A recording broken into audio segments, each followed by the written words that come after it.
I hope you've been enjoying watching the East by Southeast Spoken Word Showcase thus far.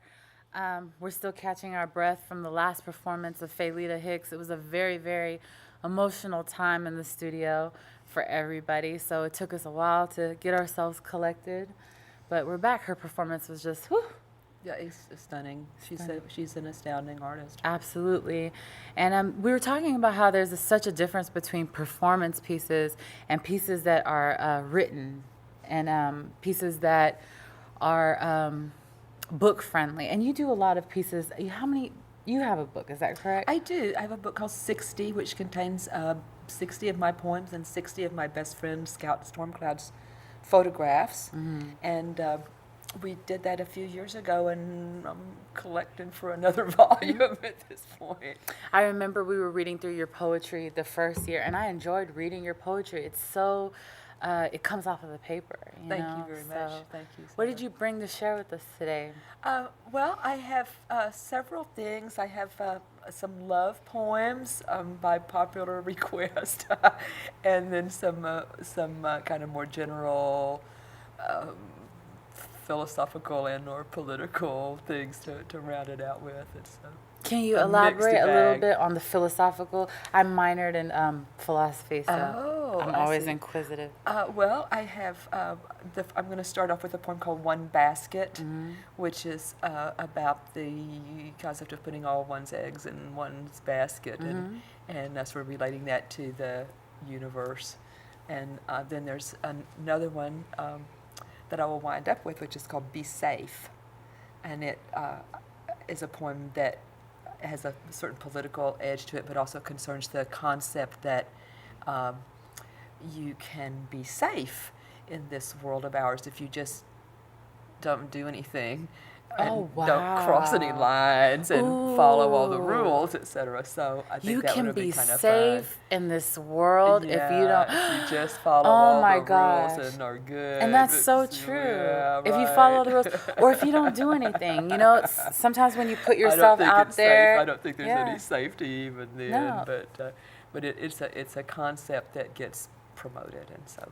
Like even us putting ourselves out there on television, the safe thing would be to not do anything on television at all. Absolutely don't do that. But when you put yourself out there, there's a term that urban folks use. It's called haters, and the haters come out of the woodworks, and people have things to say and stuff. So I like that. Let them say it on public access. It's better than not doing nothing at all. That's what public access television is for. If you want to hate, well, we won't let you do that. Mariann's like, if you want to hate, what? Bring it. So that's awesome. I'm going to love that piece. It's kind of a mantra I live by, actually. If you don't have any haters, you're not doing anything. Austin, Texas, Mariann Wizard. Okay, thank you. Hello, my name is Mariann Wizard, and I'm very happy to be here at East by Southeast. I'm going to start off with a poem called "One Basket." I put all my eggs in one basket, time and time again, then dropped it, or had it snatched away, or carried it around for years before realizing that those eggs weren't ever going to hatch. But I only have the one basket, you see, and if I have any eggs at all, that is where I put them. What kind of a world is it where you need more than one basket for your eggs? Aren't we all eggs together in the one basket of God? Maybe not. Maybe God has taken the sage's advice. Maybe she has more than one basket. So yokes and yokels, don't let's be thinking that it's the end of the universe and therefore unthinkable if our world gets dropped or we never hatch into angels. The universe is redolent with redundance, doused in duplication, echoing with excess, and fertile with fail-safes. Only we are both dim and brash enough to put all of our eggs in one fragile basket.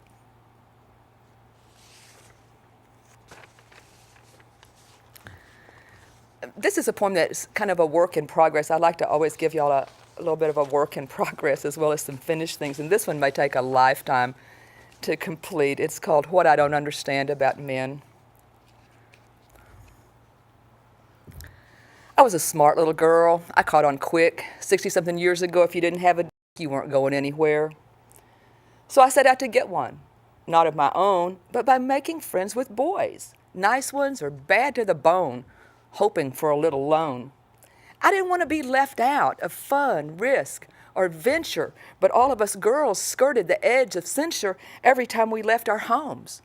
So I hung out with the boys, learned football, cars, and later on took off my clothes for those who went to jobs or wars and tried to dry their secret tears. But I didn't learn a thing about men, why they do what they do, or when that boyish frankness turned to guilty lies. What have you done, camarado, that you cannot meet my eyes? We're joined at the loin, navel, heart. Why must you stand apart? We should have stuck together, lads, and not let a genital difference persuade us of your strength or of my weakness. Where once I knew your scent, boy sweat, motor oil, last week's fishing trip, now you wear the air of the executioner after the silver is spent. Did you never see before how good you had it, never wonder at whose expense? Or did you think your birthing better than that of others across some man-made fence? As I explored the tomboy role, you could have seen your feminine side. You'd know it's okay to be penetrated, learn to relax and enjoy the ride. Now every line you draw in the sand divides you from yourself. The world is changing around you. You can't stop it, only a fool would try. But you don't like change. And I am made of it. No wonder we converse at cross purposes, mired in double entendres, as surely as U.S. troops are mired in Afghanistan, another tragedy in the making, fought by men who think they're saving woman's honor while they burn and bomb women's homes. You said you did everything back then for me, for us. Please, don't do it anymore.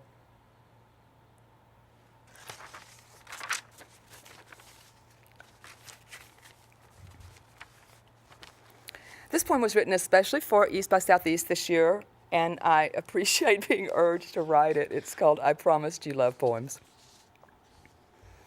I promised you love poems this year, and I have them, pulsating to poignant to slightly pornographic. I have them all. Young love, old love, fresh love, faded love, love at the beginning and love at the end. It's more a mystery to me still than death. It comes unbidden and says it will last forever. It doesn't. It leaves when it's ready, and there's nothing you can do about it. I don't understand a bit of it. Oh, I can rhyme good love, sing June and moon and croon with the best of them. But the end, what's it all add up to? I will stand before death as a lover someday, proud and firm and resolved, if not in the flesh. Say, eat me, baby, and be devoured. All there is love. Love is all there is. Of course, I stole those last two lines from the Beatles. This is an older poem. This is actually a love poem from way back when. And it starts off with a quote from Mao Zedong, who's actually quoting one of the ancients. He quotes, "When night falls in the east, the west is still lit up. When darkness covers the south, the north remains bright. Hence, one need not worry about whether there is room to move around." The poem is called In Solstice Season, and it commemorates a moment when two people consider joining their lives, their fortunes together. Tonight, my heart is the longest night. Earth stands poised between dark and light, spinning timelessly into space in the slow depths of motionless flight. Tonight, the Libran balance rests, horizon low, the wheel suspends. Tomorrow morn, the weight will shift and tumble down sky to certain ends. Which way is east? Which way is west? Is there a way to know what's best? Not hearts nor planets plan their path, but turn inertial, seeking rest. Sleep in smooth arms is surely sweet. As tumble to one beneath the sheet, we breathe in each other's simple peace, mingling our dreams and days. Tonight, apart, we meditate, anchored on the poles we wait, most trustingly for the pull of fate to magnetize our minds. A house divided cannot stand. The world's wind whistles through the cracks. Here as we would be, here as we are. All things will pass. This too will pass. In pace dialectic, here is a gift, the portals to paradise thrown open wide. Be weightless and free of all else but yourself, and innocently take the high tide. We live in tomorrow, and try though we might, we are still nature's children, and by her exist, while eternity's mother weaves light day by day, piling her velvet in bright, woolly drifts. Tonight we stand apart, the poles unlock, and all tomorrow trembles in the dark. Reach out to warmth, and warmth will take you home. Behold, blue herons nesting in the park.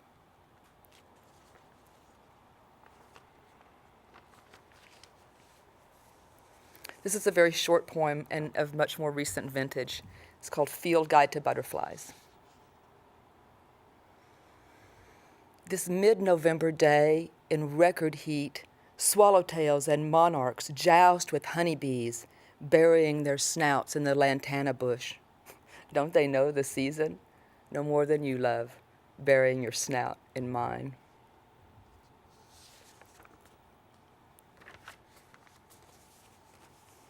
And finally, I would like to read this poem called Be Safe. This was written about a year ago in response to former Vice President Cheney's ongoing fear-mongering and divisiveness with the American people, and this has appeared in the Rag blog, www.theragblog.blogspot.com. Oh, and I also want to say thanks to my friend Chuck, who inspired this. Be safe, we say, when taking leave of friend or family member. Be safe, more nuanced than it was before that one September, where once the phrase was meant to guard against life's daily mishaps, the slip on icy pavement, or in the bathtub perhaps. Now it invokes the shadowed threat of alien freedom fighters blowing up the local market with their bombs, the blighters. Be safe, we plead, not just at home, but in a public fiction, as if the words were something more than private benediction. A dubious concept has been formed that we may be protected from threats at home, threats abroad, and threats yet undetected if only we'll agree to live cocooned behind a fence and only venture out in groups and frightened beyond sense. This fear gives power to the goals of certain social forces whose wealth and influence derive from their fence-selling sources. Think of the legendary fox who seals the henhouse door, warning the hens of darker fates. They trust their jailer more and more. They fret that the sky will fall, and fox predicts bad weather. Our own fears swirl suspended in a haze of shit and feathers. Life is not safe, my dearest dears, nor can more fences save us.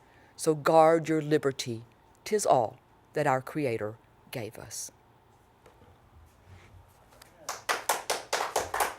Thank you, thank you, thank you, thank you.